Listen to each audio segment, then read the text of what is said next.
Election itself is a costly affair and also a time-consuming affair.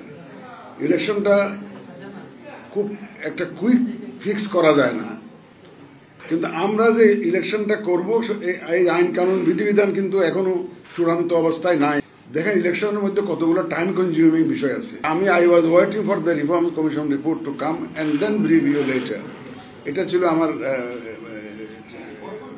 Wait করার একটু কারণ, যে রিফর্মস কমিশনের রিপোর্টগুলো আসলে তখন আপনাদের সাথে একটা আমি মত বিনিময় করবো, সেটা আমার ধারণা ছিল। দেখেন এখন যে মুহূর্তে আমি আপনাদের সাথে কথা বলছি, আমার প্রায় 66,800 লোক এখন মাঠে কাজ করছে আমাদের। আপনারা জানেন 66,800 লোক এখন মাঠে কাজ করছে, ভোটার রেজিস্ট্রেশন পারপাসে বাড়ি বাড়ি গিয়ে কাজ করছে সারা দেশে। আপনারা একবার ভাবুন, 66,800 লোককে মোবিলাইজ করা, তাদেরকে ট্রেন করে বাড়ি বাড়ি পাঠানো। আমরা ট্রেনও করেছি এদেরকে, ট্রেনিং অফ ট্রেনার্স করে আগে, তারপরে তাদেরকে ট্রেনও করেছি, করে মোবিলাইজ করা। What a difficult job it is. সে কাজটা আমরা ইনশাল্লাহ করতে পেরেছি। আমরা যখন সিদ্ধান্ত নিই, আমরা প্রাথমিকভাবে চিন্তা করেছিলাম যে আমরা মার্চ মাস থেকে কাজটা শুরু করব, কারণ আমাদের কিছু চ্যালেঞ্জ ছিল, লজিস্টিক চ্যালেঞ্জ, লজিস্টিক্সের অভাব। মাঠে পর্যাপ্ত ল্যাপটপ ছিল না, ক্যামেরা ছিল না, স্ক্যানার ছিল না। এই জন্য কীভাবে কাজটা করবো এটা দুশ্চিন্তায় ছিলাম। তো যা হোক, ইউএনডিপি এগিয়ে আসছে আমাদের অনুরোধে, ইউএনডিপি এগিয়ে আসছে। তারা আমাদেরকে মোটামুটি সাহায্য সহযোগিতার হাত বাড়িয়ে দিয়েছে। তারা প্রায় 1300 না 1321টা বোধ ল্যাপটপ তারা দিবে আমাদেরকে, অলরেডি দিয়ে দিয়েছে। তারপরে স্ক্যানার দিবে, ক্যামেরা দিবে বোধহয় 1000, তারপরে স্ক্যানার দিবে, তারপর আমাদের ওই যে কালি টালি এগুলো সব যা যা লাগে তারা দিবে। নট অনলি দ্যাট, আমরা তাদেরকে রিকোয়েস্ট করেছি যে বুটের যে যাত্রা, এটা তো অনেক লম্বা সময়, অ্যালং দ্য ওয়ে আমাদের অনেক সাপোর্ট হতে লাগতে পারে, বুটের জন্য অনেক কিছু প্রকিউর করতে হয়। তো তাদেরকে অনুরোধ করেছি, তোমরা আমাদের ভোটের পারপাসে যদি কিছু লাগে তোমাদের কাছ থেকে চাইবে, তোমরা কি সাহায্য করবা, বলে উই উইল কনসিডার। আমি বাংলাদেশ সরকারের অর্থ সাশ্রয় করতে চাই, অর্থ সাশ্রয় করে কাজটাও হোক, বাংলাদেশ সরকারের অর্থ সাশ্রয় হোক, এটা একটা আমার ইচ্ছা। ইউএনডিপিকে মোটামুটি রাজি করিয়েছি, তারা আমাদেরকে আরও সাহায্য দিবে। সুতরাং এরা 67,000 হাত ব্যাগ দিয়ে দিয়েছে, অলরেডি ডেলিভার্ড। আমাদের যে যারা বাড়ি বাড়ি যাচ্ছে, তারা যে কাগজপত্র ক্যারি করার জন্য jute bag 67,000 already handed over to us by UNDP. সুতরাং ইউএনডিপিকে আমরা পাশে পেয়েছি, এটা আমাদের জন্য সৌভাগ্যের ব্যাপার, তাদেরকে আমি ধন্যবাদ দেই। এখন দেখেন,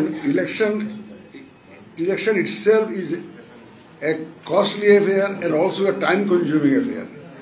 ইলেকশনটা খুব একটা কুইক ফিক্স করা যায় না, কারণ বিশেষত যে পরিস্থিতিতে আমরা দায়িত্বটা নিয়েছি, অথবা আমাদের আমাদের কাঁধে দায়িত্বটা এসে পড়েছে, যে সময় ভেরি ক্রুশিয়াল টাইম, সব কিছু কিন্তু রেডি নাই, আমাদের জন্য মাঠটা রেডি নেই।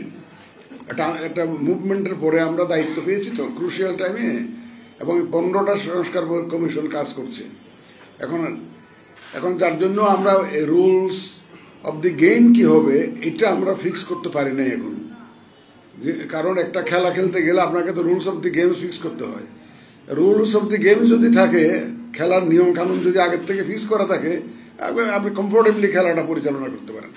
কিন্তু আমরা যে ইলেকশনটা করব, এই আইন কানুন বিধিবিধান কিন্তু এখনো চূড়ান্ত অবস্থায় নাই, কারণ রিফর্মস কমিশনের রিপোর্ট গুলো আসা শুরু করেছে।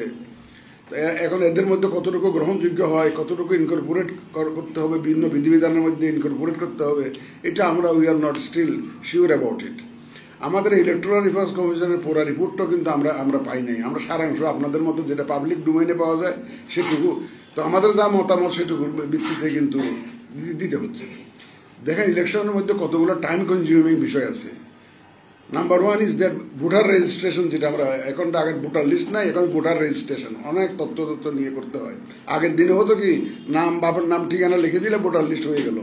এখন তো নানাবিধ তথ্য নিতে হয় আমাদের it may be called a voter registration, not just the preparation of the voter list.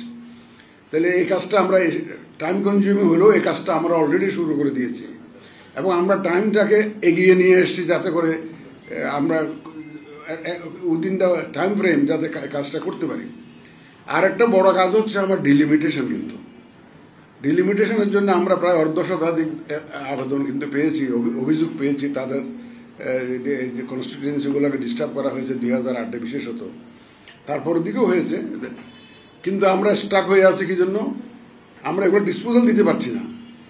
ওনারা নট অনলি ডিস্টর্টিং দি ডিলিমিটেশন, কিন্তু আইনের মধ্যে এমনভাবে বাধা সৃষ্টি করা হয়েছে যাতে আমরা এটা ফিক্স করতে না পারি। 2021 সালে আইনের মধ্যে একটা সংশোধনী আনা হয়েছে যাতে করে আমরা চাইলে কিন্তু ওই অভিযোগগুলো অ্যাড্রেস করতে পারতেছি না। এই আইনটা সংশোধন করতে হবে, ওইটুকু সংশোধন করতে হবে। আদারওয়াইজ ডিলিমিটেশনটা আমরা আটকে যাচ্ছি, মানুষের অভিযোগগুলো অ্যাড্রেস করতে আটকে যাচ্ছি। Then party registration, another time consuming process. ওরা যখন বলবে যে আমার 50টা অফিস আছে বিভিন্ন জায়গায়, আমার লোক পাঠিয়ে ভেরিফাই করতে হবে, অনেক কিছু যাচাই বাছাই করতে হয়। Party registration is also very lengthy process. তারপর প্রকিউরমেন্ট যেটা আছে, প্রকিউরমেন্ট ভোটের জন্য অনেক কিছু প্রকিউর করা লাগে। এই যে আমাদের কিন্তু ইচ্ছা করলে রাতারাতি কিনতে পারি না, কারণ প্রকিউরমেন্ট ল আছে বাংলাদেশে। ওখানে প্রকিউরমেন্ট লতে প্রেসক্রাইব করা আছে আপনি টেন্ডার দিবেন, কতদিন পরে খুলবেন, 28 দিন, মূল্যায়নের জন্য এতদিন, ওয়ার্ক অর্ডারের জন্য এতদিন, একদম টাইম ফিক্স করে দেওয়া আছে, আইনের মধ্যে দেওয়া আছে। ওটা আমি ইচ্ছা করলে কিন্তু টুইস্ট করতে পারবো না, কমাইতে পারবো না। সুতরাং এই procurement itself is a lengthy process. তো আমরা চেয়েছিলাম ভোটার রেজিস্ট্রেশনের পাশাপাশি সাইমালটেনিয়াসলি এই কাজগুলো এগিয়ে নিতে, কিন্তু ওই আইনি জটিলতার কারণে, এই আইনের বাধার কারণে আমরা কিন্তু সাইমালটেনিয়াসলি কাজগুলো করতে পারতেছি না। Particularly delimitation, registration of parties, এই কাজগুলো আমাদের আটকে আছে। আমরা যেটা পাশাপাশি করতে চেয়েছিলাম এটা করতে পারতেছি না।